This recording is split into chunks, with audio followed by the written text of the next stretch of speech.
Hi friends, this is professor Kartik Trivedi watching me on my YouTube channel. आज हम जो देख रहे हैं वो ह्यूमन कंफर्ट चैप्टर देखेंगे और ये ह्यूमन कंफर्ट चैप्टर है वो आपके जीटीयू के अंदर 7 मार्क का चैप्टर है। इसमें 3 ही क्वेश्चंस है और 3 क्वेश्चन का ही पूरा एक चैप्टर है। अगर ये 3 क्वेश्चन में से कोई क्वेश्चन आपको जीटीयू के अंदर आएगा, ठीक है, तो आपने ये वीडियो, अगर 10 मिनट का वीडियो होगा, इस वीडियो को देख लिया आपने, 7 मार्क्स अपने मुट्ठी में कर लिए, ठीक है। अब ये जो चैप्टर है उसमें कुछ नहीं करना है, don't waste your time in reading, ठीक है। आप यहां पे देख लो, मैं जो बोल रहा हूं वो समझ लो, सिर्फ जो पॉइंट है वो नोट डाउन कर लो, दैट्स इट। फिर अपने आपको अपना वर्ड से लिखना है, आपके मार्क्स पक्के हो गए, आपको किताब देखने की कोई जरूरत नहीं है, ठीक है। तो सबसे पहले इसमें जो ह्यूमन कंफर्ट है उसमें पहला क्वेश्चन आता है, what is human thermal comfort, या फिर आपको पूछेगा what is human comfort and find out the factor affecting the human thermal comfort. So इस तरीके से आपका क्वेश्चन होगा। So first of all define what is human comfort. अब ये ह्यूमन कंफर्ट की बात क्या कर रहा है, ह्यूमन कंफर्ट आखिर है क्या? तो सबसे पहले मैं आपको समझा देता हूं। हमारी बॉडी होती है, ठीक है, तो हमारी body at particular temperature, at a particular dry bulb temperature, at particular humidity, at particular air velocity, हम अपने बॉडी से कंफर्ट फील करते हैं। जैसे कि अब मान लो कि कभी गर्मी ज्यादा हो गई तो हमें अच्छा नहीं लगता है, वी फील अनकंफर्ट। ज्यादा ठंडी हो गई तो भी हमें कंफर्ट फील नहीं होता, पर जब प्रॉपर टेम्परेचर होता है तो at that time we are feeling good. आपको ऐसा लगता है हाँ अब अच्छा लग रहा है। तो ह्यूमन कंफर्ट है क्या? ह्यूमन कंफर्ट का बहुत ही बढ़िया डेफिनेशन है। Human comfort is defined as a condition of mind, it is a condition of mind. Human comfort है क्या? It is a condition of mind, क्योंकि आपका माइंड फील करता है, you can not express, you can only feel. It is a condition of mind which express satisfaction with the thermal environment. Thermal environment यानी सब आ गया, DBT आ गई, WBT आ गया, relative humidity आ गया, एयर वेलोसिटी आ गया, ventilation आ गया, everything is cover with in the term thermal environment. तो बहुत ही बढ़िया डेफिनेशन है, एक ऐसा एनवायरमेंट कि जहां पे आपका माइंड बोले कि ना भाई मैं कंफर्ट फील कर रहा हूं, वो होता है ह्यूमन कंफर्ट, ठीक है। So it is a condition of mind which express satisfaction with the thermal environment, जिसको बोलते हैं ह्यूमन थर्मल कंफर्ट। अब कौन कौन से फैक्टर है जो डिपेंड करते हैं ह्यूमन थर्मल कंफर्ट के ऊपर? तो फर्स्ट फैक्टर आता है मेटाबॉलिक रेट, जिसको एमबीआर भी बोलते हैं। मेटाबॉलिक रेट होता क्या है? तो हम खाना खाते हैं, ठीक है, हम फूड खाते हैं, खाना खाते हैं माने कि फूड लेते हैं। फूड में क्या होता है? केमिकल एनर्जी, वो अपने शरीर के अंदर जाता है और उसमें से हम हीट और वर्क प्रोड्यूस, हमारी बॉडी हीट और वर्क प्रोड्यूस करती है, ठीक है। सो हम फूड लेते हैं, हमारी बॉडी उसको हीट और वर्क में कन्वर्ट करती है। तो the rate at which chemical energy of a food is converted into the heat and work by a body is called metabolic rate। यानी हमारी बॉडी कुछ ना कुछ, जब हम वर्क करते हैं तो कुछ ना कुछ हीट प्रोड्यूस करती रहती है, ठीक है। सो हमारी बॉडी भी हीट जनरेट करती है, जिसको हम बोलते हैं metabolic rate, the rate at which the heat is generated by a body. तो सब आदमी का एमबीआर अलग अलग होता है। जैसे कि आप देखा जाए जेंडर वाइज, तो मेल और फीमेल दोनों का एमबीआर अलग होता है। फिर आप बच्चे का देखे, कोई यंग पर्सन का देखे, कोई बुढ़े आदमी का देखे, तो उसका भी मेटाबॉलिक रेट अलग अलग होता है, क्योंकि उसका बॉडी टाइप और उसकी रिक्वायरमेंट सब अलग अलग होती है। आप अपने खुद का भी मेटाबॉलिक रेट फाइंड कर सकते हैं, ठीक है। आपको सिर्फ अपना हाइट और वेट डालना होता है। आप ऑनलाइन गूगल पे जाके देखिए, आप फाइंड आउट माई एमबीआर, तो आपको मिल जाएगा। You have to just write down your weight and your height and your age, this 3 things, ठीक है। तो फर्स्ट थिंग कि मेटाबॉलिक रेट समझ में आया। क्यों मेटाबॉलिक रेट? क्योंकि हर एक आदमी अपने अंदर से हीट प्रोड्यूस करता है, तो वो सबकी सेम नहीं होती, डिपेंड्स होती है। It depends by, it vary by gender, it depends by कि ये आदमी यंग है, वो ओल्ड है, या फिर बुढ़ा है, क्या है, जवान है, या फिर वो छोटा सा बच्चा, सबका मेटाबॉलिक रेट अलग अलग होता है। So first factor which depend on the human comfort is metabolic rate. Second is clothing insulation. और क्लोथिंग इंसुलेशन क्यों? क्योंकि हम भी खुद कपड़े कुछ पहनते हैं। अब जो कपड़े पहनते हैं वो भी एक अपने बॉडी में से हीट ट्रांसफर होता है एनवायरनमेंट के अंदर, या फिर एनवायरनमेंट से जो हीट है वो अपने बॉडी के अंदर आता है। लेकिन हमारे बॉडी और एनवायरनमेंट दोनों के बीच में क्या आता है? जो हमने कपड़े पहने हैं वो, तो कपड़े का भी कुछ थिकनेस होता है, तो कपड़े क्या करेगा? वो इंसुलेशन प्रोवाइड करेगा ना। तो आप कैसे कपड़े पहनते हो, दैट इज ऑल्सो डिपेंड्स के वो ह्यूमन कंफर्ट के ऊपर डिपेंड करता है। So second is clothing insulation, ठीक है, क्योंकि हमारा क्लॉथ भी is working as a insulation. अब थर्ड आता है एनवायरमेंटल फैक्टर्स। तो इसमें सब कुछ आ गया। एनवायरमेंट यानी कि कौन सी, अभी टेम्परेचर कितना है, अभी ह्यूमिडिटी क्या, ह्यूमिडिफिकेशन वातावरण है, वो अपना जो एनवायरमेंट है उसमें ह्यूमिडिटी ज्यादा है या फिर ह्यूमिडिटी कम है, वेलोसिटी क्या है, कौन सी सीजन चल रही है, अब समर है, विंटर है, मॉनसून है, ठीक है। तो ये सारी चीजें होती है सीजनल और वो सब, कि उसके ऊपर से भी डिपेंड होता है हमारा ह्यूमन कंफर्ट। क्योंकि हमारे लिए जो समर में जो ह्यूमन कंफर्ट होगा और जो विंटर में होगा वो अलग होगा, मॉनसून में कुछ अलग होगा। So it depends on the external environmental factors. So these are the 3 basic factors which depends on human comfort. अब सेकंड क्वेश्चन है जो इससे ही रिलेटेड है, सिर्फ डेफिनेशन अलग आएगी, फैक्टर सेम आएगा। इसके जो सेकंड क्वेश्चन के फैक्टर है आप इसमें भी लिख सकते हो और इसके जो इस फैक्टर है आप इसमें भी ऐड कर सकते हो, दोनों सेम है, सिर्फ डेफिनेशन अलग अलग है, ठीक है, दोनों के फैक्टर सेम आएंगे। तो सेकंड क्वेश्चन है what is effective temperature and also explain the factors governing the effective temperature. इस तरीके के आपको क्वेश्चन पूछा है। अब इफेक्टिव टेम्परेचर है क्या, तो हम कंफर्ट जब फील करते हैं तो कंफर्ट तीन चीजों पे मेनली डिपेंड करती है, एक ड्राइबल टेम्परेचर, रिलेटिव ह्यूमिडिटी और एयर वेलोसिटी। जब इस तीनों चीजें का कंबाइन इफेक्ट हमारे शरीर पे क्या पड़ेगा, ठीक है, इस तीनों का कंबाइन इफेक्ट हमारे शरीर पे क्या पड़ेगा, उसके लिए हमने एक टर्म डिफाइन किया जिसको हम बोलते हैं इफेक्टिव टेम्परेचर। क्या बोलते हैं, effective temperature. Effective temperature is a combined effect. Study एक प्रकार की, किसकी स्टडी है, इस तीनों की, ड्राइबल टेम्परेचर, रिलेटिव ह्यूमिडिटी और एयर वेलोसिटी का कंबाइंड इफेक्ट हमारे शरीर पे क्या होता है, इस तीनों की स्टडी है जिसको हम बोलते हैं इफेक्टिव टेम्परेचर, ठीक है। So it is a define, अब इसकी डेफिनेशन लेते हैं, it is a define as that temperature of standard air. अब स्टैंडर्ड एयर क्या होता है, स्टैंडर्ड एयर ऐसी एयर के जिसकी रिलेटिव ह्यूमिडिटी 100% एयर है, ठीक है, जिसकी ह्यूमिडिटी 100% है relative. So it is defined as that temperature of standard air at which subject would experience, subject यानी हम, at which subject would experience the same feeling of comfort। यानी ऐसा temperature है कि आपको सब्जेक्ट वुड फील कंफर्ट के जहां पे आप कंफर्ट फील करोगे, ठीक है, ऐसा temperature as experienced in actual unsaturated environment. अभी आप जो इस टेम्परेचर को डिफाइन कर रहे हैं वो कैसी एयर में कर रहे हैं, सेचुरेटेड एयर में, क्योंकि रिलेटिव ह्यूमिडिटी 100% ली है।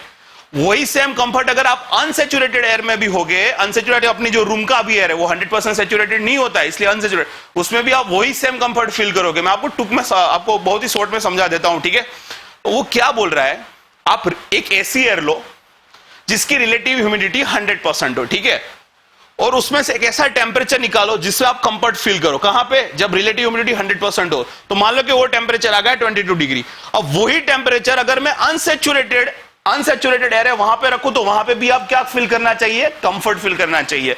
तो effective temperature is that temperature at which you will feel comfort, ठीक है।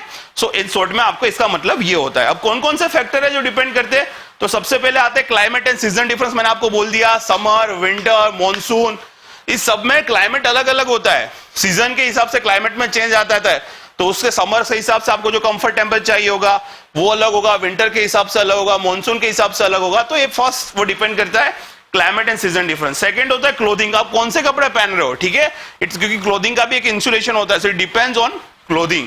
थर्ड ड्यूरेशन ऑफ स्टे, मान लो कोई रूम ले रहे हो तो उसमें आप कितने घंटे तक रुकने वाले हो, सिर्फ से 2 घंटे तक ही वहां पे आप लोग रुकने वाले हो या पूरा दिन आप वहां पे 24 आवर्स रहने वाले हो। सो आप कितने घंटे वहां पे टाइम पास करोगे या टाइम स्पेंड करोगे, उसके ऊपर डिपेंड होता है कि इस रूम का इफेक्टिव टेम्परेचर क्या होगा, क्योंकि हम भी अपना हीट ट्रांसफर करते हैं, मैंने आपको पहले ही बोला, ठीक है।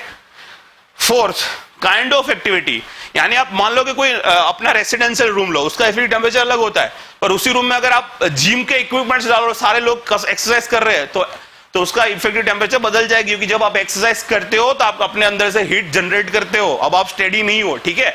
सो इट डिपेंड्स कि कौन सी काइंड ऑफ एक्टिविटी चल रही है, ठीक है। उसके बाद आता है एज एंड सेक्स। तो मैंने आपको पहले ही बोला कि मेल और फीमेल इन दोनों का मेटाबॉलिक रेट अलग होता है, दोनों का हीट जनरेट का स्टाइल अलग होता है। वैसे ही बोला एज, क्योंकि आप जब छोटे हो गए तो उस बच्चे का मेटाबॉलिक रेट अलग होता है, यंग होता है उसका अलग होता है, बूढ़े आदमी का अलग होता है। So it depends on age and sex, ठीक है। फिर आता है डेंसिटी ऑफ, कितने आदमी भरे, अब 4 रूम है, 4 आदमी, उसके लिए आप 1.5 टन एसी लगाओ वो ठीक है, पर 500 आदमी भर दो 1.5 टन एसी चलाओ तो नहीं चलेगा। सो it depends on density of occupants, कितने आदमी भरे हुए हैं, ठीक है। और छठा आता है एयर वेलोसिटी, कभी रूम में एयर की वेलोसिटी क्या है, अगर प्रॉपर एयर वेलोसिटी भी नहीं होगी तो आप भी कंफर्ट फील नहीं करोगे। This are the 2 questions.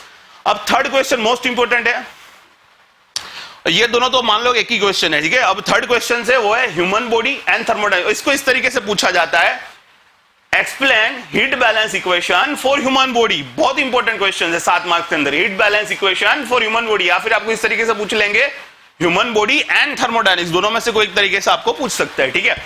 तो अब इसको अच्छी तरीके से हम इसको यहां पे समझते हैं। अब यहां पे देखो मैंने क्या लिखा हुआ है, एक इक्वेशन लिखा हुआ है QGen मींस Q जनरेटेड, हम अपने शरीर में से जो हीट जनरेट करते हैं वो कितने, it is equal to Q skin, S के मतलब स्किन से द्वारा हीट ट्रांसफर होता है वो, प्लस Q रेस्पिरेशन, रेस्पिरेशन हम ब्रीदिंग से हीट ट्रांसफर करते हैं, वो ब्रीदिंग से हम हीट क्रिएट करते हैं, that is respiration, plus QST यानी हीट स्टोर, ठीक है। तो हमारे शरीर में जो हीट जनरेट होती है, क्यों हीट जनरेट होती है? मैंने बोला मेटाबॉलिक रेट, हम खाना खाते हैं और वो केमिकल एनर्जी होती है जिससे हमारे शरीर उसको हीट एंड वर्क में प्रोड्यूस करता है। तो हमारे शरीर का जो जनरेशन यानी हीट जनरेटेड को हम मेटाबॉलिक रेट भी बोलते हैं, क्योंकि heat generated due to metabolic rate. So heat generated अगर नॉर्मल आदमी होगा, इसके लिए इक्वेशन इक्वल होना चाहिए। जब ये इक्वेशन इक्वल होगा तभी आप कंफर्ट फील करोगे, अदरवाइज आप कंफर्ट फील नहीं करोगे। So whatever the heat generated must be equal to the heat transfer due to through skin plus heat transfer through respiration यानी breathing plus heat store in the body, QST मतलब। अब हमें ये देखना है, step by step देखना है, ठीक है। इसमें आपको कुछ नहीं करना है, बहुत ज्यादा मत देखो, मैंने सिर्फ यहाँ पे इक्वेशन लिखा है वो आपको लिखने और मैं जो बोल रहा हूं उसको अपने वर्ड में लिखना है, ठीक है। अब व्हाट इज क्यू रेस्पिरेशन? अब हीट ट्रांसफर टू रेस्पिरेशन कैसे होता है? तो दो तरीके से हीट ट्रांसफर होगा, ठीक है। एक आएगा dry heat loss. Dry heat loss यानी आप ब्रीदिंग के थ्रू सिर्फ आप हीट ऐड करते हो, यानी सेंसिबल हीट ऐड करते हो, ठीक है। सिर्फ इधर हीट गेन होगा या फिर इधर हीट लॉस होगा, ठीक है। और evaporative heat loss, heat loss यानी लेटेंट हीट, यानी आप वाटर मॉइस्चर ऐड करते हो या फिर मॉइस्चर एब्जॉर्ब करते हो, ठीक है। जनरली मॉइस्चर ऐड ही होता है, ठीक है। सो ये होता है रेस्पिरेशन, यानी ब्रीदिंग के द्वारा आप कितना हीट लॉस करते हो? तो दो हीट लॉस होता है, एक डी रेस्पिरेशन यानी डी का मतलब dry heat loss due to respiration, plus E respiration यानी evaporative heat loss through respiration, यानी ये sensible heat loss plus latent heat loss, ठीक है। सेंसिबल हीट में क्या करोगे? आप गर्म हवा बाहर फेंकोगे ब्रीदिंग के through, that is called dry heat loss due to respiration. Plus evaporative heat loss respiration का मतलब क्या होता है कि आप अपनी ब्रीदिंग के थ्रू आप मॉइस्चर है वो एनवायरनमेंट के अंदर ऐड करते हो, ठीक है। उसको बोला जाता है evaporative heat loss through respiration. तो हमें सिर्फ यही याद रखना है, Q respiration is equal to D respiration plus E respiration, ठीक है। अब नेक्स्ट स्किन। अब स्किन के द्वारा क्या करते हैं? तो हमारी स्किन है वो एनवायरनमेंट के साथ इस तरीके से एनवायरनमेंट के साथ द्वारा हीट ट्रांसफर करती है। तो हीट ट्रांसफर हमारे स्किन का एनवायरनमेंट के साथ तीन तरीके से होगा।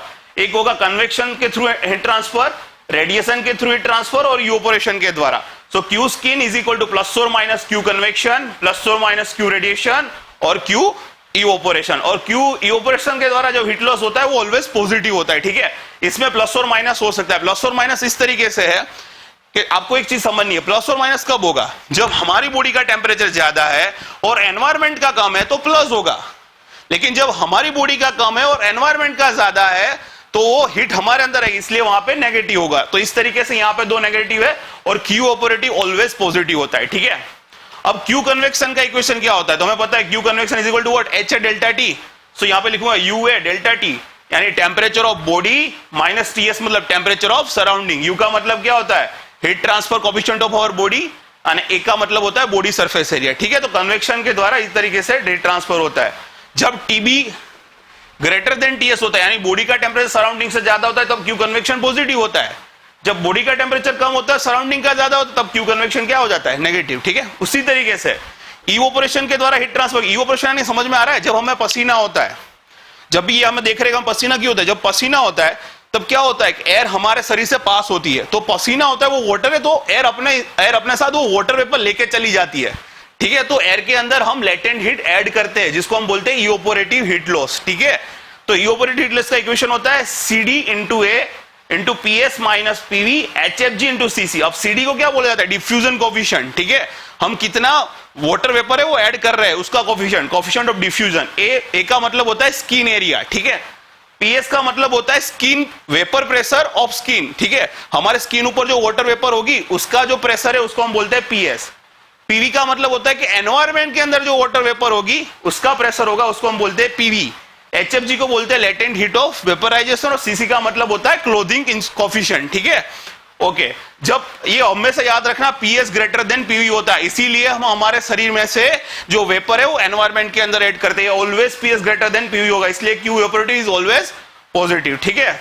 तो अब इस इक्वेशन है उसमें से अगर मैं हीट स्टोर को सब्जेक्ट बनाऊं तो क्या होगा? Therefore heat store is equal to Q generation minus this two terms हो जाएगा, minus this two terms Q skin plus Q respiration. तो अब होगा क्या?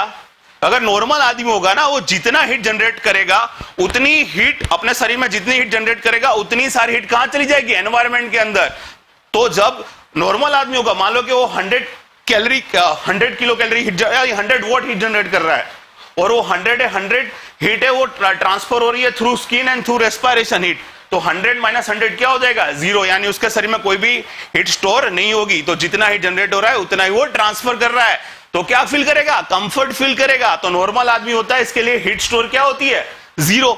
लेकिन जब हीट स्टोर ग्रेटर देन 0 हो जाए, उसका मतलब क्या होगा कि आपका जनरेट कर रहे हो, लेकिन अब इसमें ग्रेटर देन क्या होगा कि आपकी बॉडी है वो हीट बाहर से अंदर ले रही है, यानी आपका क्या हो रहा है? आप हीट गेन कर रहे हो। जब क्यू स्टोर ग्रेटर देन 0 होगा तो आप बॉडी का टेम्परेचर बढ़ जाएगा, तो क्या होगा? तब आप फीवर फील करते हो। जब आपको फीवर होता है तब आपकी Q store heat store greater than 0 हो जाती है। अब क्यू स्टोर लेस देन 0 यानी क्या होगा? क्यू स्टोर लेस देन 0 आप अपने शरीर की हीट लॉस करने लगोगे, ठीक है। जब क्यू स्टोर लेस देन 0 होगा तो आपका बॉडी का टेम्परेचर है वो फॉल डाउन हो जाएगा, यानी क्या? आप कोल्ड, आपकी ठंडी लगेगी आपको, तो आप यू विल फील कोल्डर। सो आपको क्या होना चाहिए? अगर आप ह्यूमन कंफर्ट आपको फील करना है तो Q store must be equal to क्या होना चाहिए? 0, ठीक है। तो इस तरीके से आपको ये सारे इक्वेशंस लिखने हैं। आई होप आपको वीडियो पसंद आए, इसको लाइक करें, शेयर करें, सब्सक्राइब करें। Have a nice day, bye bye.